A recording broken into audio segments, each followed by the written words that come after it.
dream I know deep up my feelings for you. Watch.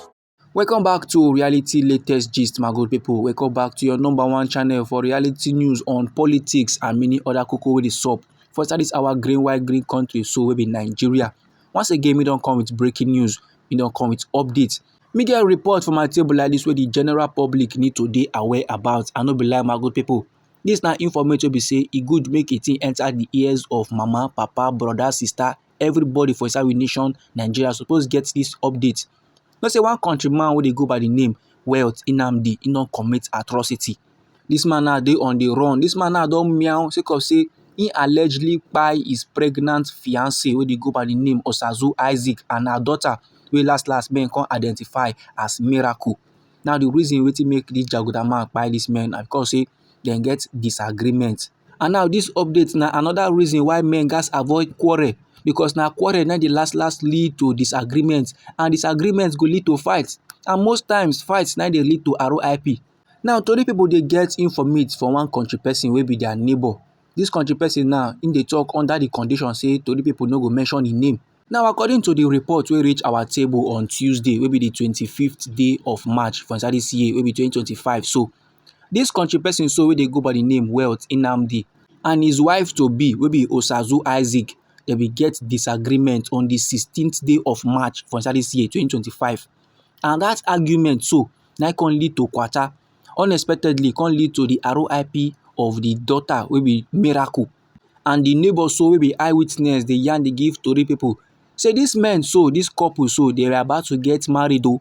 They don already arrange say their traditional marriage go happen on the 29th day of March for inside this year wey be 2025, while their church wedding go happen on the 6th day of April still for inside this year. And for their compound so men know Madam Osazu Isaac wey just bear RIP as Mama Hallelujah, and she na a petite trader, and men also observe say im dey stay with the country person wey dey go by the name Wealth Nnamdi wey from Imo State. They don dey stay together for over 3 years, and as a matter of fact the man wey be Mr. Wealth Nnamdi wey dey on the run so he move in with the deceased woman and his daughter from a previous marriage. That is, the man be don marry before maybe he don divorce, na why he come move in together with this woman so wey just bear RIP and him daughter.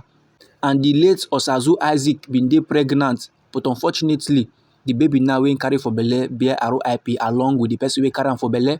And all these levels so dey happen just few days before their wedding wey they don already arrange say go happen on the 29th day of March for inside this year, while their church wedding they don already schedule am say go happen on the 6th day of April for inside this same year. But on the 16th day of March for inside this year 2025 so wey be Sunday, normally that Sunday men go dress well, they go wear fine clothes, they go church, go praise Baba God, tell am thank you for everything wey don do them as men dey normally do on a Sunday. But this couple no, they no do like that. They can't get in a disagreement, they can't dey shout on that Sunday morning. But neighbors no too put body, neighbors no too give them attention. For their mind, they are normal level. It don dey happen before. Na normal, na usual occurrence. Na why they no interfere, because they notice say they don too dey shout, so they no gas go put mouth. E don turn usual thing for them. But that usual quarrel now, the neighbor dey let tori people dey know say the thing now come escalate into argument, and that argument come escalate to a point where the man go don kpai the pregnant wife, and as him do am finish, him still kpai the daughter for inside the room. He come lock them for inside the room and he come meow, he come escape. Then after some days, foul smell don dey come from the room, and men don dey observe am say this one don pass rat smell. This one no be the smell of dead rat. This one don pass another thing. Na why they gas on police for phone. That na why they gas call popo make they come observe wetin dey sup. And last police come arrive the scene and they come observe, they come confirm the incident. Them too come touchlight and say yes, something don go down for there. The police public relations officer for inside Edo State Command, this countryman dey go by the name Moses Yamu, on Tuesday wey be the 25th day of March for inside this year wey be 2025, na him carry mouth dey talk am say they don commence investigation onto the murder of the woman and her daughter. Oga Moses Yamu dey yarn this one so during the preliminary investigation. And he now dey yarn say normally all fingers is being pointed at the woman lover wey be Wealth Nnamdi, and that one dey in the wind. That one now don meow. According to how talk dey fly out from the mouth of Oga Moses Yamu wey be the spokesperson of the Edo State Police Command, he said the Edo State Police Command don begin investigation onto the RIP of a woman popularly known as Mama Hallelujah and her 3-year-old daughter wey dey go by the name Miracle. On the 18th day of March 2025 at about 2:30 hours, the Ekeadolo Division received a report from a concerned neighbor about the deceased, and the concerned neighbor bin dey perceive offensive odour coming from the room of his neighbor. So on the strength of the report, the DPO for the Ekeadolo Division come lead operatives go the area where the thing for happen, and they come see the room where the odour dey come from. And last they come observe say the room dey locked from the outside.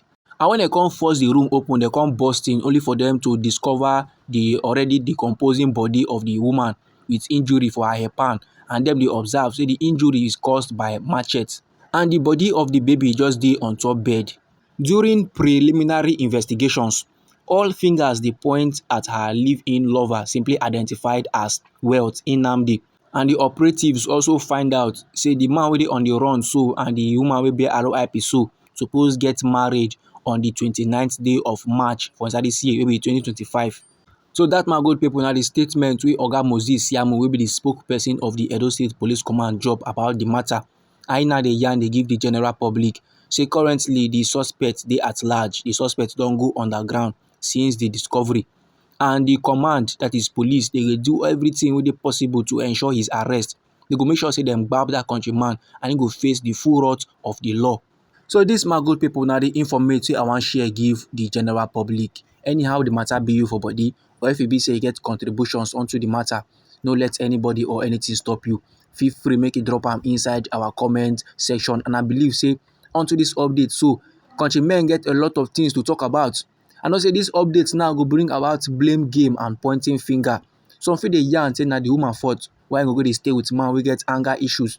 Some fit dey say na the man fault why e go dey hit him wife and all those kind of levels dem. But the truth of the matter be say, before anybody now dey decide say e wan go dey stay with person, e go good make e true true observe. E go good make e true true understand who you dey stay with. Make e no be say that one now get para for body or him get anger issues. Anytime when him just vex now, him go rush go carry something to hit person. Those kind of levels normal, e no make sense at all at all. So e go good make you make your research before you go decide say you want to dey stay with somebody under roof. And all of us know very well say motor get spare parts, phone get spare parts, but this our life so na only one now we get, nothing like spare parts, nothing like extra. So e go good make we cherish am. Once again, this na reality latest gist, and na we dey like give una reality news on politics and many other koko wey dey sup for inside this our green white green country wey be Nigeria. And if e be say you like this update and you go like to dey receive more, then sharply make you subscribe to this channel, and don't forget to put on the notification bell so that as they bring the reality latest dey come your screen, na you go first receive the updates and you go even get am sharp sharp. And abeg make you share this news, share this update, give your family and friends, make them too know wetin dey sup for inside our green white green country so wey be Nigeria. Now me dey come back again with more reality latest for you, with more updates and informate. Try make you no go anywhere.